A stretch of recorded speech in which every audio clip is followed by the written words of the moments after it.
Hey gang, I guess it's been a minute since I made a video, so I figure I would talk to all my wonderful subscribers about anything that I might have learned about my LT head swap in the last little bit. And also I'd like to talk about what I actually put this engine in. I think I've only ever shown videos of my engine and not the actual car that it's gone in. So I guess we'll start off with that. So this is my actual project. This is my 1980 Camaro. As you can see, I have the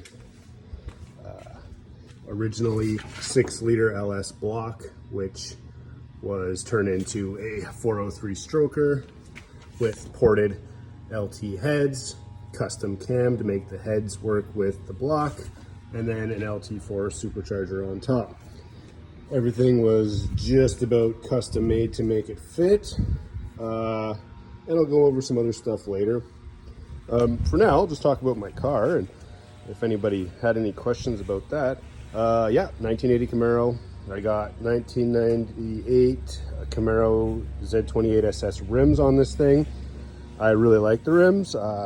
They fit a nice 275 tire on there, but as you can see, you have to have a hell of spacer on that thing just to make it look half decent. Interior, pretty basic. I like these seats. I got them from Jegs. I think they're like 200 bucks a pop. They match nice with the Camaro beige. They're nice seats. They're cheap. They're easy to use. I got a T56 paired up to my engine. I really enjoy that. Really goes well. Holley Terminator setup that runs the whole shebang-a-bang. In the back, I got some Black Widow 2.5 that dump right in behind the axle. You can't really see them. A little bit of paint scuff there because right before I started the video I forgot to put the handbrake on and it rolled back into my wife's car. She'll be so thrilled about that when she finds out. Anyways, so some modifications I've had to make recently to this whole setup to get things going. I think the last video I made I was talking about just the supercharger that I put on and basically to get things running. Hadn't got it out to a dyno yet. Probably won't ever because the closest dyno is about an hour and a half away. And I called the guys like $1,000 just for one pull and some tuning. Or if I want to just do pulls and tune it myself, I think it was like $350 a pull. So I think I'd rather just kind of do it by the seat of my pants and on some back roads and whatever. I don't really go drag racing anyways, so whoop-de-doo. Anyways, I think I had mentioned that I got this supercharger really cheap, dirt cheap actually. Since then, I put a different pulley on there just to change the ratio up to get some more boost out of it. It made a little bit of a difference, but not that much. The biggest thing I found with that supercharger when I bought it, it was out of a 2015 Corvette, and they come with these lids. Now these lids is something I wanted to talk about. Not really an issue when you buy a Corvette, obviously brand new, but apparently from what I found out, they are hella thin, and there's a little hump in the back you see right there for airflow. And I had found out that they only made these lids for I think a year and a half until they discontinued them. And then they decided to make a better lid because the back two cylinders were getting way too hot, getting too lean, and making a mess. So although I only spent about $1,000 on the supercharger, I ended up having to invest like another $800 into a new cover, which you can see right there. I think I got it off of just a GM Parts Direct website that was dirt cheap.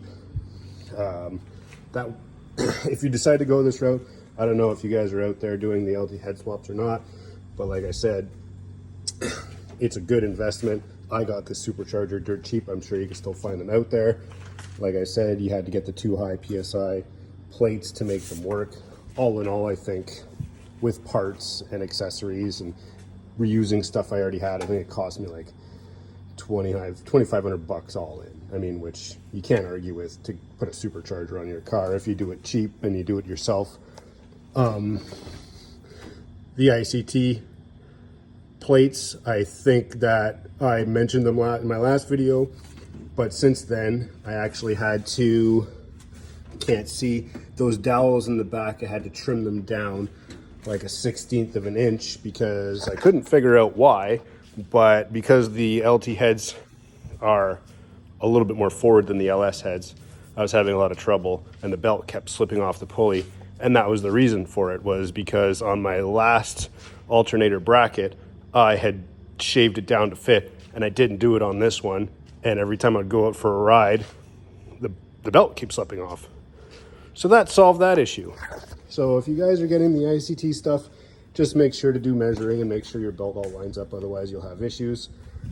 I don't know if I ever mentioned, but the throttle cable is a pain in the ass if you want to run this kind of setup. I had it over top originally, which didn't work out great. I ended up running it under the supercharger and around to the back. That's the only way to do it. And these things, obviously the cooling you need, I ended up chopping off the inlet and the outlet and soldering in some 45-degree copper fittings just because nothing cleared the alternator. All miserable custom work, but hey, I made it work anyways. And then I just got a little reservoir and a water to air exchanger there, and everything works fantastic. I'm real happy with it. But like I said, if anybody decides to go down this road, the first thing you need to do is ditch that stupid lid. That gave me so many tuning problems. Everything, the engine kept overheating. I was having really hard time getting it running nice. As soon as I put this new lid on, everything just started running better, running cooler. I could actually touch the lid before it was just scalding hot. So something to pay attention to. I think very shortly I talked to Brian Tooley, and I kind of want to get one of his cams and throw it in this just because. I've seen some LT4s out there, just a LT4 out of the Corvette with a stage 2 cam putting down 750 rear wheel horsepower. Like I said, I have no idea what this thing makes. I've never gone out to a dyno, but I'd like to think it's probably a little over a stock LT4 anyways. But yeah, that's where I'm at with this. I'm currently in the market for a wagon. So if you guys know anybody who's got a wagon, I would love to have a wagon, because this was supposed to be a family car and it's more of a race car now. Anyways, if you have any questions, like before, just DM me or add some comments in the video. I enjoy answering you guys. I have some knowledge. I'm not a brainiac, but I'll definitely give whatever input I can. So take care.